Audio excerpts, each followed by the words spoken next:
네, 안녕하세요. 저는 연세 청춘의 도전 진행을 맡은 영어영문학과 24학번 박민규입니다. 오늘은 정윤주 변호사님을 모시고 이야기를 해보겠습니다. 안녕하세요. 저는 연세대학교 학부를 졸업하고 연세대학교 로스쿨 13기로 졸업을 하고 현재 2년차 변호사로 일하고 있는 정윤주라고 합니다.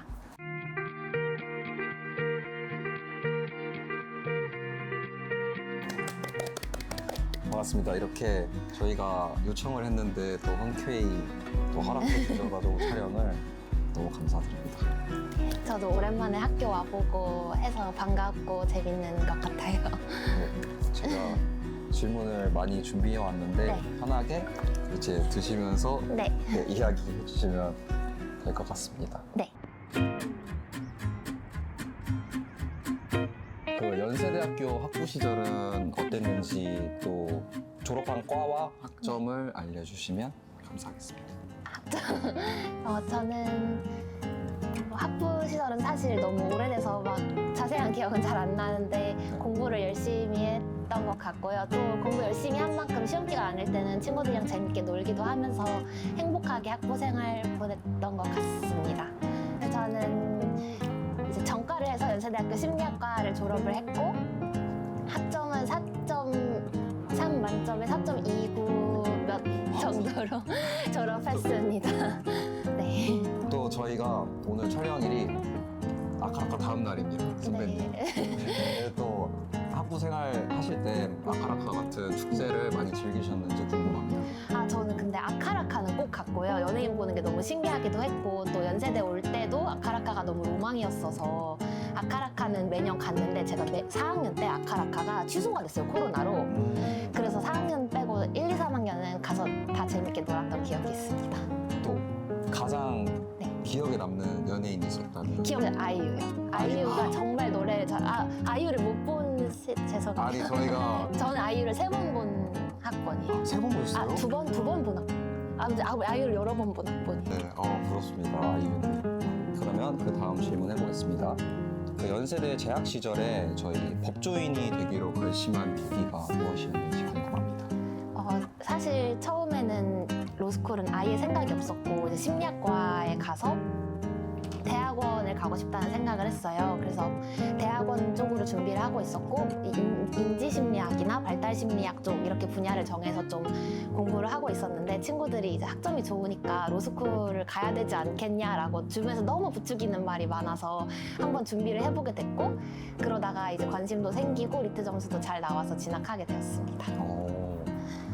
리트 얘기를 해주셨는데 네.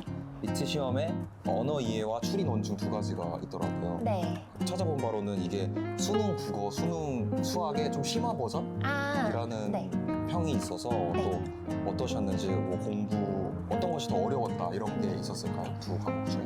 일단 조금 먼저 설명을 드리면 언어 이해는 수능 국어의 어려운 버전에 가까운 게 맞고 추리 논증은 조금 수능 수학보다는 약간 창의력 퀴즈 느낌이 더 강해요. 그래서 뭐 A는 B 뒤에 오고 B는 C 뒤에 온다. 그랬을 때 A, B, C의 순서를 나열한 걸로 맞는 것은 이런 식으로 좀 지능 IQ 문제? 이런 거 같은 문제도 좀 있고 짧은 글을 읽고 거기서 추론을 해내는 문제도 있고 해서 수능 수학이랑은 약간 성격이 다른 것 같아요. 근데 언어 이해는 비교적 긴 지문을 읽고 그거에 딸린 문제, 세네 문제를 요즘은 바뀌었을 수도 있는데 아무튼 딸린 문제, 세네 문제를 푸는 방식인 반면 추리 논증은 좀 각 문제를 이렇게 하나씩 풀어나가는 느낌이라는 점이 조금 달랐던 것 같고요. 저는 제가 국어를 어렸을 때부터 잘했어서 언어 이해가 쉬울 줄 알았는데 의외로 추리 논증 점수가 계속 더 잘 나왔습니다.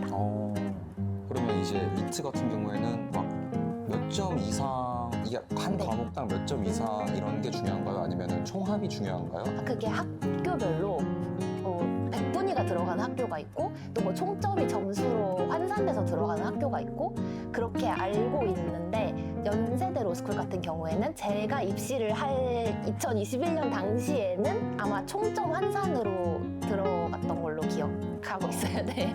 너무 옛날이라 정확하지가 않아서. 또 이제 윤주님께서 리트 준비하실 때 어떤 방식으로 하셨는지 아니면 추천하는 공부법, 자료 이런 게 있으신지 궁금합니다. 저는 일단 학원을 다니는 사람과 학원을 안 다니는 사람 이렇게 크게 두 가지로 먼저 나뉘는 것 같아요. 저는 학원을 다니는 쪽이었고요. 기본 강의를 들었고 그다음에 혼자 뭐 이런 피셋이나 나왔는데 유사 기출 문제를 좀 풀다가 다시 기출 문제 시즌이 됐을 때 한 4, 5월쯤에 모의고사를 보러 다시 학원을 다니면서 리트를 준비했습니다. 그리고 요즘은 이제 시대인재나 되게 여러 가지 그 학원들이 생겼다고 들었는데 저희 때는 메가로스쿨 한 가지밖에 없었어요. 거의 하나의 유명한 학원과 뭐 다른 작은 학원들이 있었을 것 같기는 한데 어쨌든 하나가 제일 유명한 학원이었어서 그런 선택의 폭은 넓지 않았어서 그냥 제일 유명한 학원을 다녔습니다. 저는 개인적으로는 모의고사를 계속 응시하는 게 크게 도움이 됐던 것 같아요. 왜냐면 이게 이제 저 때는 이게 바뀌었을 수도 있어서 모든 말이 너무 조심스러운데 제가 볼 때는 언어이해 30문제, 추리논증 40문제였어요.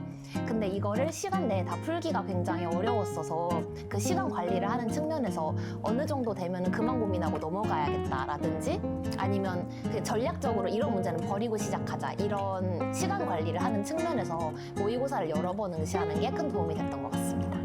또 리트를 네. 그러면 총 얼마 정도 준비하신 거예요? 기간이? 저는 3학년 겨울방학부터 한 1, 2월에 시작해서 한 6개월 정도 준비했습니다. 그러니까 리트를 보통 저희 때까지만 해도 겨울방학에서 준비를 시작하는 경우가 굉장히 많았어요. 점수가 마음에 들지 않게 나오면 한 번 더 보기는 하겠지만 어쨌든 첫 시작은 겨울방학부터 이렇게 스케줄을 잡는 경우가 많았고 학원도 그때부터 기본 강의를 열어서 이제 1, 2월이 기본 강의고 이렇게 시작되는 커리큘럼이 많아서 그때는 그냥 촉박하다는 생각 없이 준비했던 것 같습니다.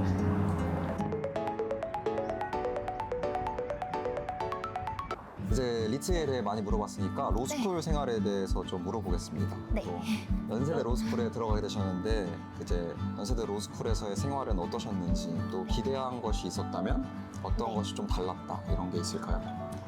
먼저 보시는 분들께 연세대 로스쿨 커리큘럼에 대해서 아주 간단히 설명을 드리면 1학년 때 기본적으로 배워야 할 뭐 민법, 헌법, 형법 이런 법 체계나 아니면 법 과목들을 배우고 2학년 때 돼서는 이제 조금 더 실무적으로 넘어가서 2학년 2학기부터는 뭐 형사재판 실무라든지 검찰 실무 같은 실무 과목들을 배우면서 조금 더 시험에 적합적인 여러 가지 과목들을 배우고 3학년이 되면은 이제 본격적으로 변호사 시험 준비를 하는 과정입니다.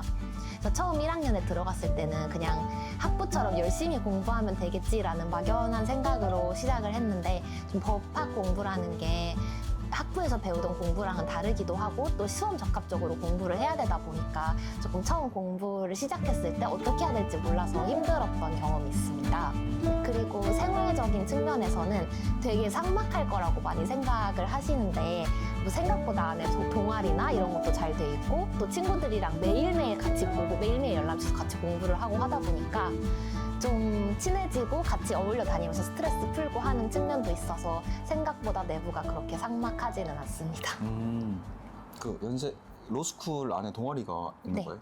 연세대 로스쿨에는 뭐 학회랑 동아리인데 다 크게 동아리라고 부르는데 예를 들면 뭐 조세법, 뭐 국제법 이렇게 특정 법을 같이 모여서 공부하는 학회나 동아리도 있고 뭐 저는 차 소모임을 했었는데 아니 부릉부릉 차를 마시는 차. 네, 그런 소모임에서 이제 그냥 사실 저희가 막 다도를 배우고 이런 건 아니고 그냥 다 같이 모여서 차를 마시면서 수다를 떠는 거예요. 그냥 그렇게 스트레스를 안 풀면 밖에 나가서 좀 본격적으로 놀기가 어렵잖아요. 그러니까 광복관 안에서 그냥 차를 마시면서 친구들이랑 노는 그런 소모임 같은 걸 이렇게 소소하게 하면서 스트레스도 풀고 했던 것 같습니다. 그리고 뭐 추가적으로 저는 크게 열심히 하진 않았지만 운동 동아리가 되게 많아요. 이제 로스쿨생들이 살아야 되니까 운동을 해야 되잖아요. 그러니까 전혀 움직이지 않으면 몸에 정말 안 좋으니까 그래서 운동 동아리가 조금 잘 돼 있어서 여러 가지 운동 동아리 참여하는 친구들도 많았습니다. 그럼 로스쿨 다니면 네. 또 공부를 좀 잘하는 사람들이잖아요. 연세대 네. 로스쿨 왔으니까 그러면 좀 학점 관리가 쉽지 않았을 것 같은데 네. 그래서 어떠셨나요? 쉽지 않아서 망했고요. 망하지는 않고 그러니까 학부 때는 이제 저희가 막 쿼탑 받은 친구들도 진짜 많고 그런데 쿼탑이셨잖아요. 네. 근데 저 말고도 정말 많은 쿼탑들이 있는데 이제 로스쿨에서는 그만큼 성적이 잘 안 나오니까 조금 아쉬운 측면도 있고 정말 열심히 했다고 생각한 과목이 성적이 안 나올 때도 많았어서 그런 부분이 조금 아쉽고 힘들었던 것 같아요. 근데 이제 다니다 보니까 그냥 얼추 적응이 돼서 아 그냥 이것이 내 성적이구나 하면서 크게 스트레스 받지 않고 다녔던 것 같습니다. 이게 이 학점이 저희가 인턴 나가는 거 관련해서 사람들이 많이 궁금해하는데 방학 때 인턴 제도라는 게 있어서 인턴 제도를 나가면서 거기서 이제 학점으로 인턴이 많이 선발이 돼요. 물론 다른 부분도 중요하지만 학점이 굉장히 크게 영향을 미치는 요소인데 그 인턴이 취업으로도 직결되다 보니까 거기서 좀 스트레스를 받는 사람들이 많았던 것 같아요. 근데 저는 애초에 되기도 어렵다고 생각하기도 했지만 꼭 돼야 한다는 생각도 아니었어서 그냥 최선을 다해서 열심히 하고 뭐 되면 좋지만 안 되면 어쩔 수 없다 이런 취지로 생활했어서 그렇게 힘들지 않게 다녔던 것 같습니다. 변호사가 되고 나서 취직을 할 때 GPA가 많이 쓰이는 건가요? 일단 제일 많이 쓰이는 거는 저희가 이제 방학 때 인턴을 나가서 그 인턴이 채용으로 연결이 되는데 그 인턴 나갈 때 학점이 좀 중요한 것 같고요. 물론 다른 요소들도 많이 본다고는 하는데 저같이 그냥 학부만 졸업해서 로스쿨에 간 사람들은 다른 뭐 기타 요소가 없으니까 학점이 가장 중요하게 작용을 하는 것 같아요. 그래서 그때 한번 학점이 중요하게 쓰이고 그리고 이제 변호사가 된 후에 취업할 때도 학점을 적어내라고 하는 곳들도 있는데 그거는 진짜 회사 바이 회사인 것 같아요. 변호사 생태계상 대기업에 공채로 취준을 하는 문화가 아니라 그냥 여기저기 있는 법무법인에 지원을 하는 문화이기 때문에 그 법무법인에서 학점을 중요하게 보느냐 아니면 변호사 시험 성적을 중요하게 보느냐 학부 학점을 중요하게 보느냐 영어 실력을 필요로 하느냐 이런 기준들이 다 달라서 그 후에 취업에서는 무조건 학점이 가장 중요하다라고 말할 수는 없는 것 같아요. GPA를 안 보는 곳도 네. 있으니까 네. 이제 윤진이처럼 너무 스트레스를 받을 필요는 없다 이런 마인드가 있을 수 있는 거네요. 일단 저는 막 그렇게 성적이 막 크게 우수하지 않았음에도 불구하고 그렇게 큰 문제 없이 취업해서 지금 잘 다니고 있기 때문에 막 로스쿨에서 물론 열심히 해서 좋은 회사에 가면 정말 좋고 돈도 많이 벌게 되겠지만 그렇게 되지 않더라도 크게 너무 막 걱정할 필요는 없는 것 같아요.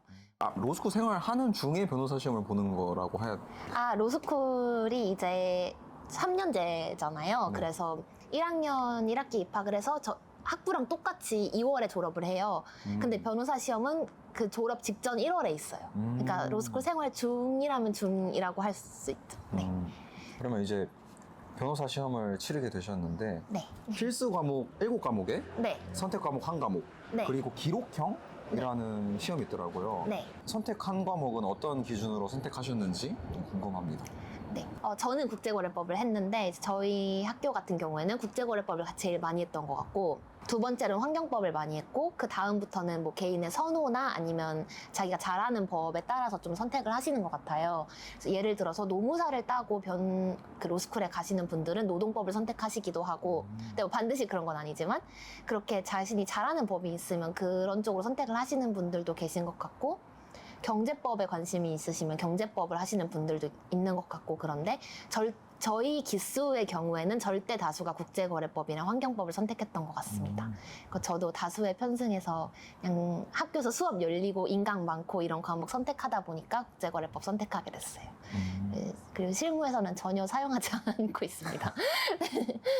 변호사 시험은 그러면 어느 정도 공부하셨는지 기간이나 아니면은 그런 거 있잖아요. 변호사 공부했으면 책이 막 이만큼 쌓여 있다든지 맞아요. 그런 게 있었을까요? 변호사 시험 일단 1학년부터 변호사 시험을 준비하는 과정이기는 한 것 같아요. 왜냐면 어쨌든 관련된 법을 배우고 하니까 그게 다 쌓여서 도움이 되는 것 같은데 이제 1학년 때 한 거는 기억이 안 나니까 실질적으로는 3학년 때 1년 동안 열심히 변호사 시험을 준비한다라고 생각하시면 될 것 같고요. 그 다음에 책은 일단 책이 두꺼워요.